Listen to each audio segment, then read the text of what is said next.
Sadifiana hasana siku ya leo ni tukio la dahul ardh, kukunjuliwa kwa ardhi, imbisatul ardh, ambayo ni tarehe 25 ya Dhulqaada na ndo siku ya leo. Lakini tukio lingine ambalo lipo pia katika mwezi huu mtukufu wa Dhulqaada ni kufariki kwa sahaba mtakatifu Abu Dharr al-Ghifari, ambapo ni tarehe 27, tabani itakuwa ni kesho kutwa. Ni siku ambayo sahaba huyu mtukufu alifariki, na tabani kisa chake kinajulikana, alifanywa nini na alikufa katika mazingira gani. Katika tukio lingine pia ambalo lipo ndani ya mwezi huu wa Dhulqaada ni tukio la shahadatul Imam al-Jawad, shahada ya al-Imam al-Jawad alayhi afdalu salatu wassalam. Al-Imam al-Jawad ni mtoto wa al-Imam Ridha, na sisi tuko ndani ya markazi ya al-Imam Ridha. Kwa naamini insha Allah shahada yake pia unaweza kuifanya na tukatabarak kwa shahada yake inshallah, ambayo itakuwa tarehe 30 ya mwezi huu wa Dhulqaada ala hasabi baadhi riwayat. Haya ni baadhi ya matukio ambayo yamo ndani ya mwezi mtukufu wa Dhulqaada, na yote haya ukisema uyachambue yanahitaji muhadhara. Kuteremka Nabiullahi Adam alayhi salam kutoka peponi kuja ardhini kunahitaji tafasiri nyingi sana. Ilikuwaje akashuka? Alishuka sehemu gani? Na mengineyo mengi sana. Lakini sisi hatutaeleza matukio yote haya, bali tutachukua tukio moja ambalo leo tunaliishi. Leo tarehe 25 tunaliishi tukio hili, na aya ambazo nimetangulia kuzisoma ziko katika surati Naziat, wan-nazi'at gharqa wan-nashitati nashta, mpaka inafika aya ya 27. Aya ya 26 Mwenyezi Mungu anasema kwamba inna fi dhalika la'ibratan liman yasha. Paka. Lakini fadhila ya kuisoma sura hii, suratul Nazi'at, kuna riwaya inapokelewa kutoka kwa Mtume sallallahu alaihi wasallam.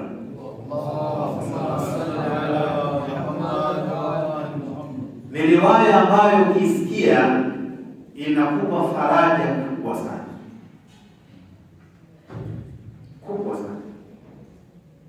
Riwaya hii inasema man qara suratan Nazi'at lam yakun habsuhu wa hisabuhu yawm al-qiyamah illa kaqadari salatin maktuba hatta yadkhula al-jannah. Man qara suratan Nazi'at lam yakun habsuhu wa hisabuhu yawm al-qiyamah illa kaqadari salatin maktuba hatta yadkhula al-jannah. Atakayesoma surati Nazi'at, hiyo Nazi'at, kisoma sura hii ukawa na ada ya kuisoma sura hii, basi fadhila zake na utukufu wake na cheo na nafasi utakayoipata kwa kusoma sura hii siku ya Kiyama, anasema lam yakun habsuhu wa hisabu,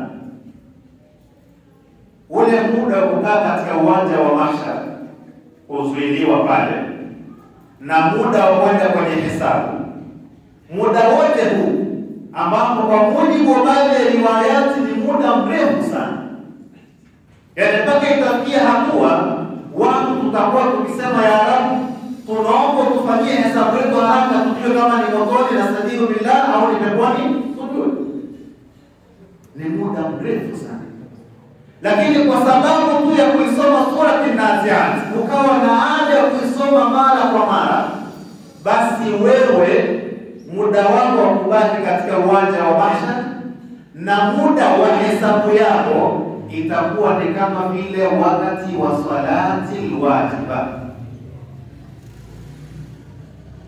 Salatu dhuhur na swali dakika 4 takriban au sema dakika 5. Kwa muda wako wa kubaki katika uwanja wa mahshar na pamoja na hisabu ni nini? Ni kama dakika 5.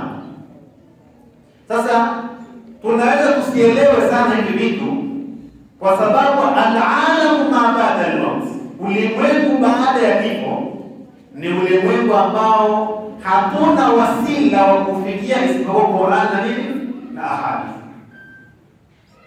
Njia ya kuweza kufika katika ulimwengu huu na kufahamu yaliyopo ndani ya ulimwengu huo ni nini?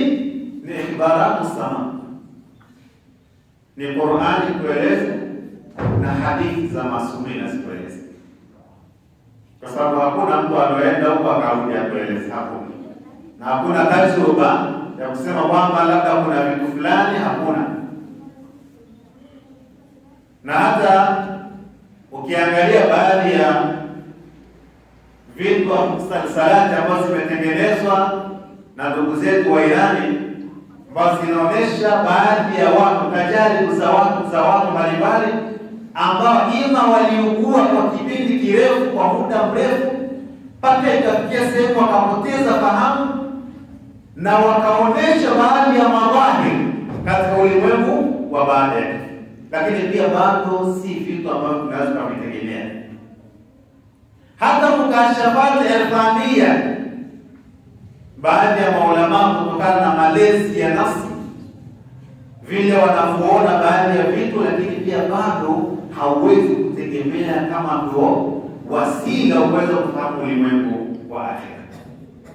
Na ndio maana katika Qur'an tunaambiwa kwamba unapofariki fabasaruka al-yawma hadid.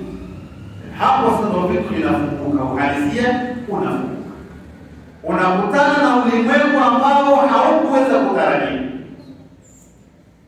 Kwa sasa inakuwa vipi watu wengine watakaa zaidi ya miaka 40 katika uwanja wa hafs na hesabu, uwanja wa mahshar, na wao watakaa dakika 5 alafu kuingia peponi? Hizi zote ni vitu ambavyo mpaka tukifika huko tutaelewa zaidi. Lakini kama Bwana Mtume sallallahu alaihi wasallam ambaye ni maasumu, hakosei, kila anachokisema ni kweli, yeye katuthibitishia hilo kwamba ukisoma sura An-Nazi'at, ukiwa na ada ya kusoma sura An-Nazi'at mara kwa mara, basi ujue kabisa siku ya kiyama muda wako kubaki katika uwanja wa mahshar na muda wa hesabu ni muda wa kuswali swala moja ya wajibu, swala dhuhur. Kwa hiyo tuisome sana sura An-Nazi'at. Lakini pia sura Tabarak, sura Tabarak ni katika sura au suratul Mulk, ni katika sura ambazo ukiwahi kuisoma sana hii sura, basi ukifa utakufa katika, utakuwa na husnul khatima. Ayatullah Sheikh Bahjat katika maulama wa irfani wakubwa sana, maulama wa malezi ya nafsi wakubwa sana, anasema kwamba ukiwa unasoma surat Al-Mulk, tabaraka alladhi biyadihi al-mulk, mpaka mwisho wa sura, kila siku kabla hujalala, basi lazima utapata husnul khatima. Kwa hii mashehe ni kitu ambacho pia tudumu nacho inshallah. Hakuna mtu ambaye hatarajii wala hatamani husnul khatima, hakuna. Sote tunaomba Allahumma rzuqna husnul khatima. Kwa hiyo tusome sura Al-Mulk kila siku ili tuweze kupata husnul khatima. Hii ni riwaya kutoka kwa Mtume sallallahu alaihi wasallam. Lakini angalia sura hii kabla hatujaingia katika masala nzima ya dahul ardh. Sura hii kuanzia mwanzo wake mpaka mwisho ina mambo kadhaa ambayo imesalitu imeyaelekea na kuyaeleza. Mambo hayo moja ni nini? Ni at-ta'kid ala al-ma'ad al-hazmi, ni kuonesha kwamba lazima kutakuwa na kiyama, lazima kutakuwa na maad. Na maad marejeo, yani tukifariki tukafufuliwa kwa ajili ya hesabu, halafu ima ni peponi, Mwenyezi Mungu aturuzuku pepo yake, au ni motoni, na sahihu billahi. Hili swala ni katika usulu dini, katika usulu dini. Ukikanusha maad, wewe si Muislamu. Bali si wewe si Muislamu, bali hauna dini. Hauna dini. Kuamini maad, hauna dini.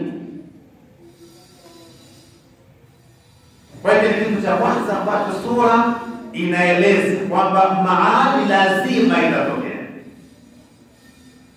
Tutafikiria ni nini, muda wake utakuwa ni lini, itakuwaje, hivi vyote asura masakina. Lakini hatmiyul maad inaeleza kwamba lazima maad itatokea. Hiki ni kitu cha kwanza ambacho sura ikitilia mkazo. Lakini katika vitu vingine ambavyo sura pia inatilia mkazo ni ahwalu ya umekiyama, ile mitikisiko na matukio makubwa ambayo yatatokea ndani ya siku ya kiyama. Tunaambiwa kwamba siku ambayo mwanadamu anafariki, kifariki, ule usiku wa kwanza ni katika usiku ambazo zinatisha sana katika alam al-barzakh. Mwenyezi Mungu aturuzuku husnul khatima. Na ndio maana ni sunna mtu anapofariki usiku ule kuswali salatul washa. Nini? Ili angalau thawabu zile ziende zikamliwaze kutokana na mazingira anakutana nayo usiku ule.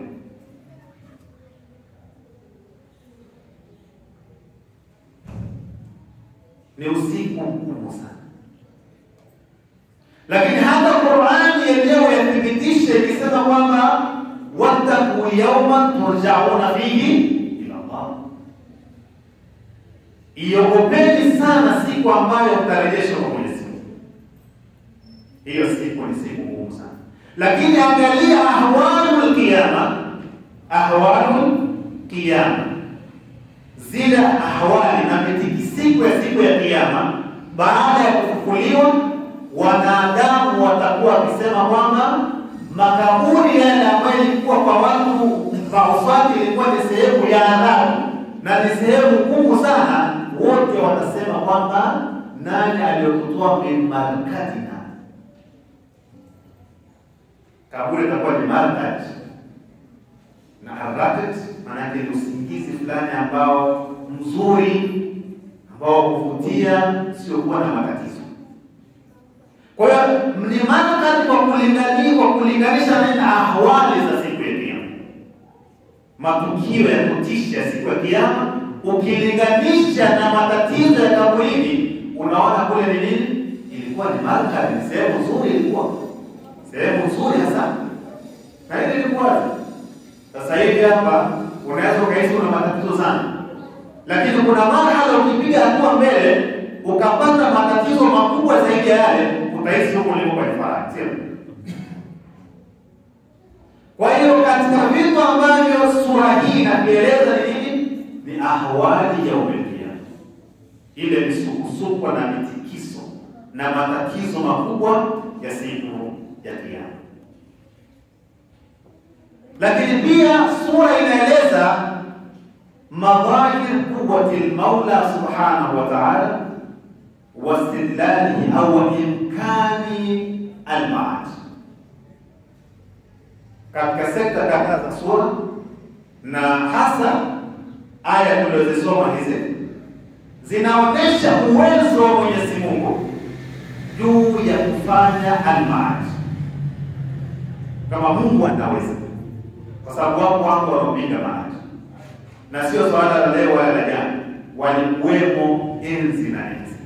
Na hata mushirikina wa Makka, na hata kama tunakuja kuona katika aya ya 9 mpaka aya ya 12 ya sura hii, mushirikina wakikanusha maadi kwamba haiwezekani pakatokea maadi. Lakini Mwenyezi Mungu Subhanahu wa Ta'ala kupitia sura hii akawaonesha kwamba la swala la maadi ni swala ambalo linawezekana, kwa sababu lipo katika uwezo wa Mwenyezi Mungu. Wa inna ma amruhu idha arada shay'an an yaqula lahu kun fayakun. Kwa hiyo al-maadi katika vitu vingine pia ambavyo sura inaeleza ni pamoja na swala zima la hao mushrikina kukanusha maadi na kuwajibu kwamba maadi inawezekana vipi, na kuna mangapi yaliyofanyika makubwa kuliko kuwarudisheni nyinyi.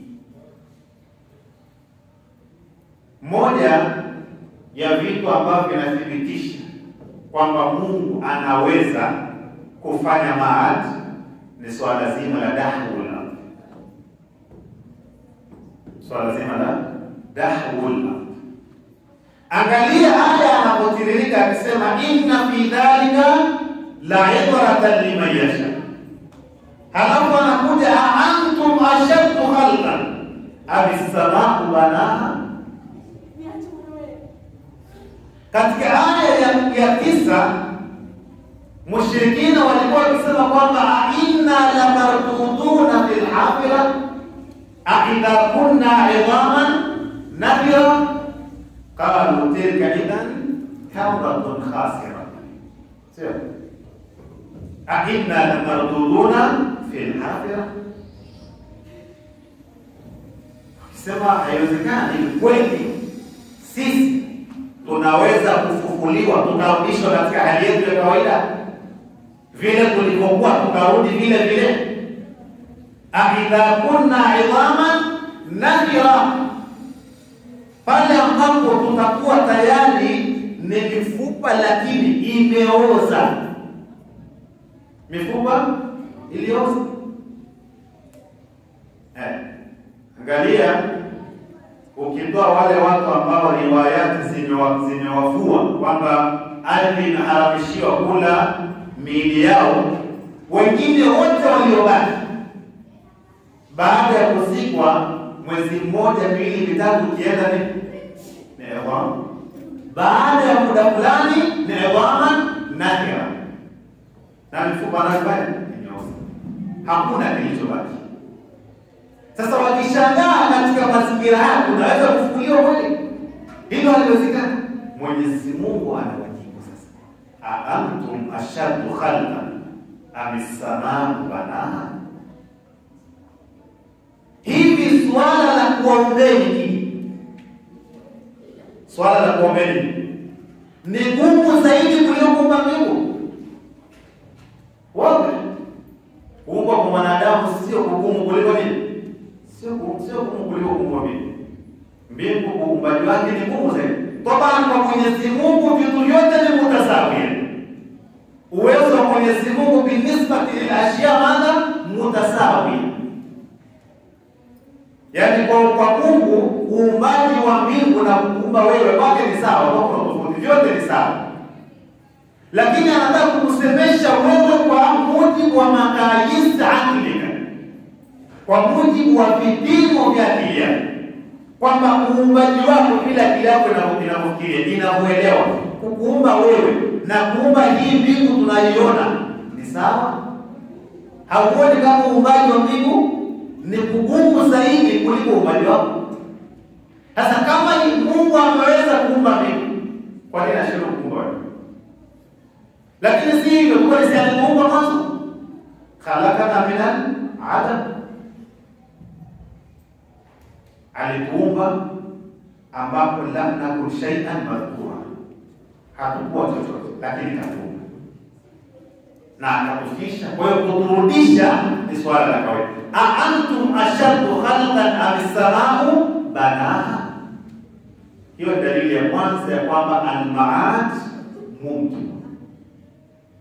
Kwa maad na kiyama ni swala ambalo linawezekana, halina shida yote. Rafa'a samkaha fasawaha, akanyanyua mbingu yake.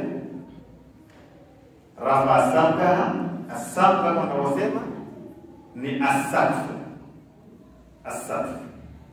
Na as-saqf inakusudiwa wanasema ni al-ghilafu al-jawi alladhi yaqutu al-ardh, ni ule mfuniko ambao unazuia ardhi isipate matatizo nini? Matatizo mbalimbali kutoka mbinguni, mitikisiko ya mawe mbalimbali ambayo inaporomoka huko. Kwa hiyo lau kama si al-jawi ghilaf au al-ghilaf al-jawi, maana yake ni kwamba zingekuwa zinashuka moja kwa moja kwa nini? Kwa ardhi. Lakini Mwenyezi Mungu Subhanahu wa Ta'ala kwa rehema zake juu yetu sisi akaweka al-ghilaf al-jawi ili tuweze kuishi maisha ya amani na raha.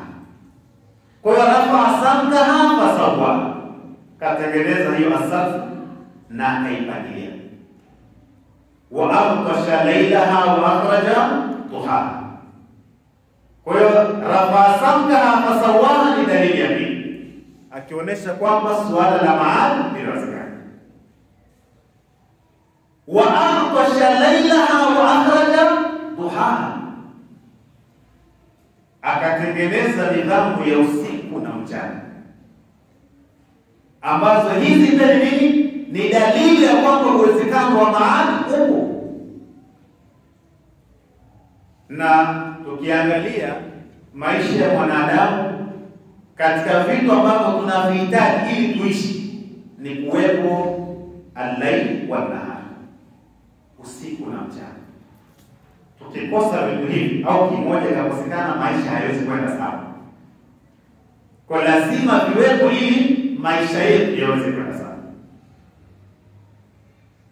Halafu anakuja fi mahali shahid, wal arda ba'da dhalika dahaha,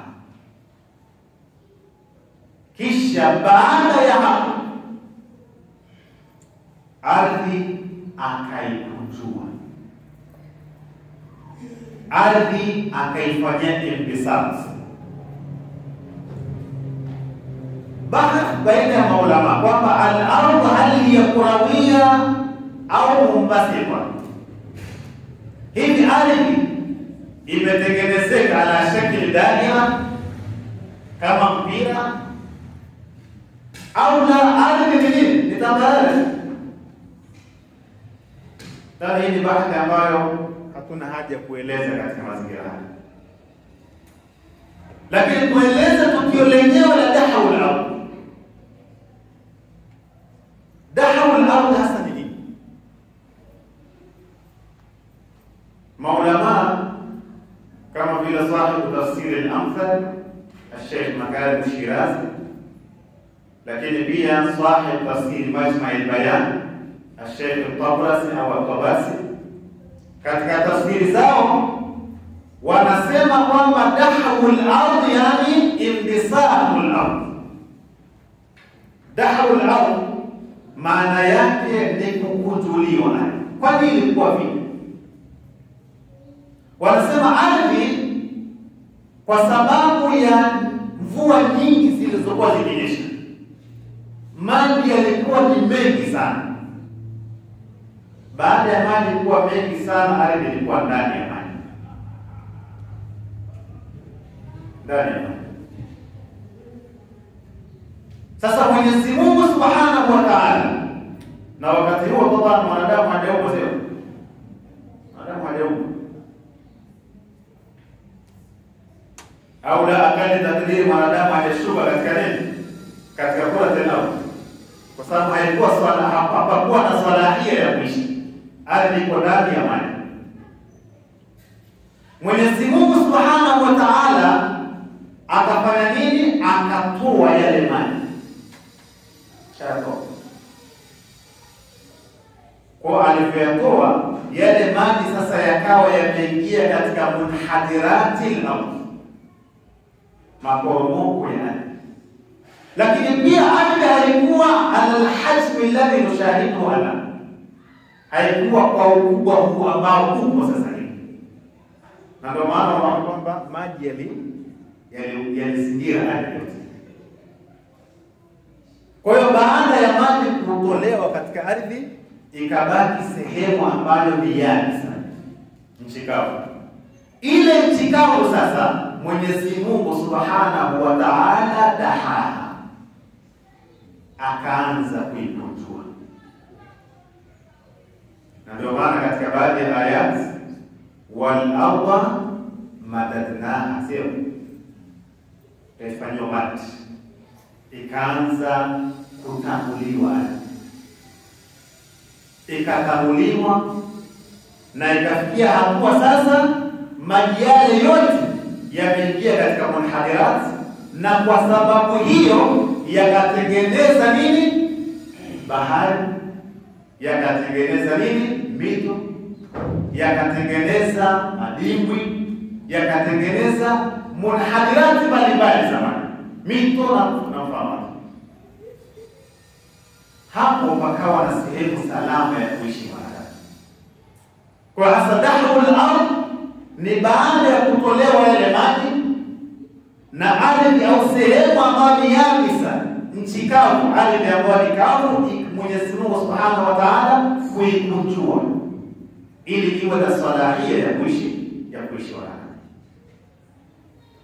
Kama tulivyosema, ardhi haikuwa kwa hajmu hii iliyoko sasa, haikuwa kwa ukubwa huu ambao uko sasa hivi. Na ndio maana ndani ya Qur'ani Mwenyezi Mungu Subhanahu wa Ta'ala anaonyesha kwamba ardhi mara kadhaa Mwenyezi Mungu Subhanahu wa Ta'ala anaitambua, wa inna la musi'un, anazidi kuikujua zaidi na zaidi. Sasa angalia, baada ya dahul ardh ambayo imekuwa sasa ni salih lil'aish, imekuwa sasa ni salama kwa maisha ya kiumbe hai, wanadamu na wanyama. Baada ya hapo, wal arda ba'da dhalika dahaha akhraja minha ma'aha wa mar'aha, akhraja minha ma'aha wa mar'aha. Ash-Shaykh Makarim Shirazi, Mwenyezi Mungu amhifadhi, yeye anasema kwa karina ya aya hii, akhraja minha ma'aha wa mar'aha, anasema inaonyesha wazi kwamba maji yalikuwa ndani ya ardhi, na ndio maana akhraja minha, yalikuwa ndani ya ardhi.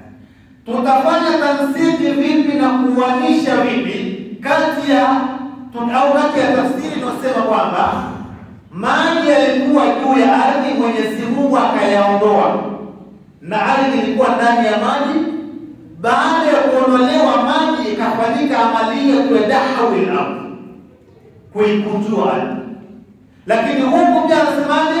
Akhraja minha ma'aha wa mar'aha, akatoa sasa kutoka katika ardhi maji, lakini wa mar'aha, sio mar'aha. Wanasema mar'a ni makanu ra'i, makanu ar-ra'i, ismu al-makan, ismu al-makan, makanu ra'i, ambapo kilichokusudiwa hasa hapa ni nini? Ni mimea, maji na mimea, ambapo kupitia vitu hivi viwili inajengeka sababu nyingine ya kuwa na salahia ya kuishi katika ardhi. Baada ya kutuliwa, tukaletewa sasa nini? Maji na mimea, kwa lengo la kuendeleza ile neema ya Mwenyezi Mungu ili tuweze kuishi sehemu salama. Kwa akasema kwamba baada ya tukio la dahwil ardh, ardhi ikawa vizuri salama, kuna maji ambayo yalikuwa ndani, ndio Mungu akayatoa sasa.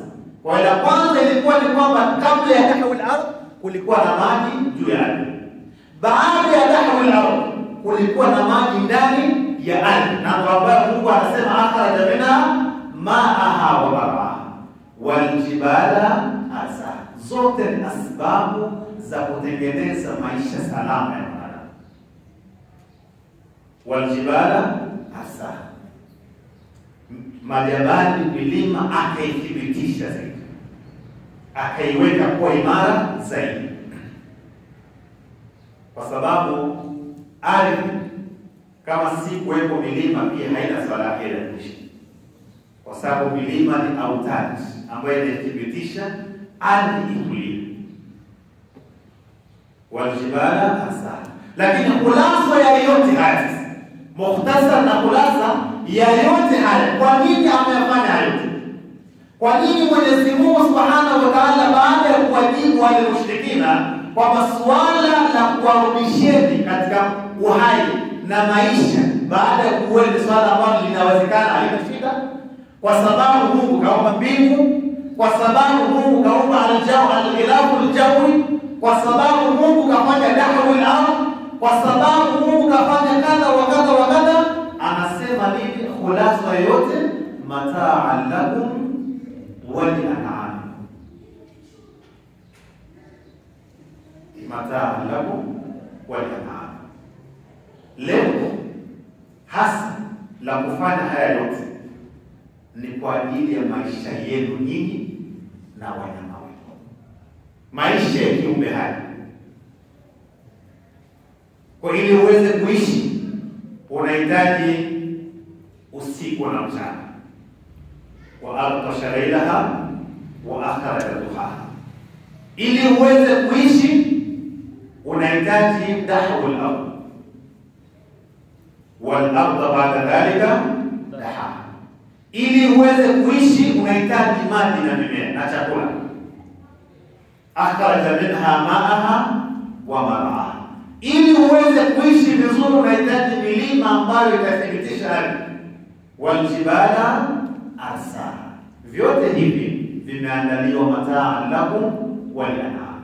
Kwa siku ya leo 25 ya Dhulqaada ni siku adhimu, ni siku tukufu, ni siku muhimu, kwa sababu ni siku ambayo yameanza kutengenezwa maisha ya mwanadamu, imeanza kuandaliwa mazingira salama ya kuishi mwanadamu. Ni siku muhimu, lazima tuikumbuke, lazima tuienzi.